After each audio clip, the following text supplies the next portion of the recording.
মারা গেলে 1 নাম্বার আমরা ইন্না লিল্লাহি ওয়া ইন্না ইলাইহি রাজিউন পড়া, 2 নাম্বার কেউ মারা গেলে আমরা বলা ইন্না লিল্লাহি মা আখাযা ওয়া লাহু মা আ'তা ওয়া কুল্লু শাইইন ইনদাহু বিআজালিন মুসাম্মা, যদি পারেন আর কি এটা পড়া।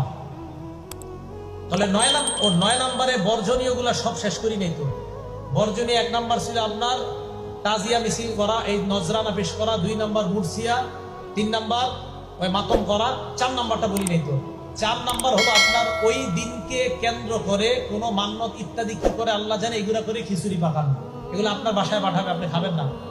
5 নাম্বার ওই দিন এই মনে করে পানি পান করায় অন্যকে, যাহারে কারবালার প্রান্তরে নবীর নাতি এবং তার সাথীদেরকে পানি দেয় নাই, তাই এই দুঃখে শোকাহত হয়ে ওই দিন পিপাসার্থকে পানি পান করায়। কেন এখন আমারে করান, আজকে এই যে এরা যারা আছে এদেরকে শপথ খাওয়ান আপনি, ওই দিন কেন পান করান?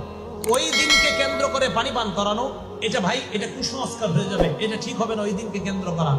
6 নাম্বার বাচ্চাদেরকে সন্তানদেরকে খালি পায়ে রাস্তায় ছেড়ে দেওয়া বরকতের আশায়, আল্লাহ জানে এটা কোত্থেকে আসছে নিয়ম। 7 নাম্বার এই দিন কেন্দ্র করে ঢোল তবলা ইত্যাদি 1 থেকে 10 মুহররম পর্যন্ত পিটানো হয়, এটা নিষেধ, এটা জায়েজ নাই। একটা হাদিস মনে রাখবেন সারা জীবন, নাসিরউদ্দিন আলবানী রাহমাতুল্লাহ আলাইহি আনছে হাদিসটা, as-সিলসিলাতুস সহিহা 427 নম্বর হাদিস। এই হাদিসের মধ্যে আসছে রাসূল আকরাম সাল্লাল্লাহু আলাইহি সাল্লাম বলেন সাউতানে মালউনান, বাংলাটা আমার সাথে বলেন, বলেন দুটি আওয়াজ অভিশপ্ত, আবার বলেন দুটি আওয়াজ অভিশপ্ত।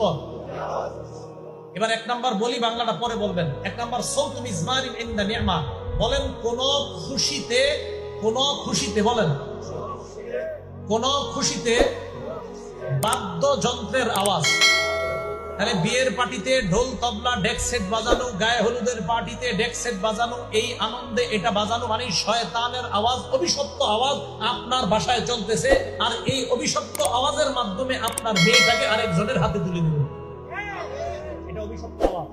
আপনার বাসায় বিয়েকে কেন্দ্র করে যে ডেক সেট চলে, ক্যাসেট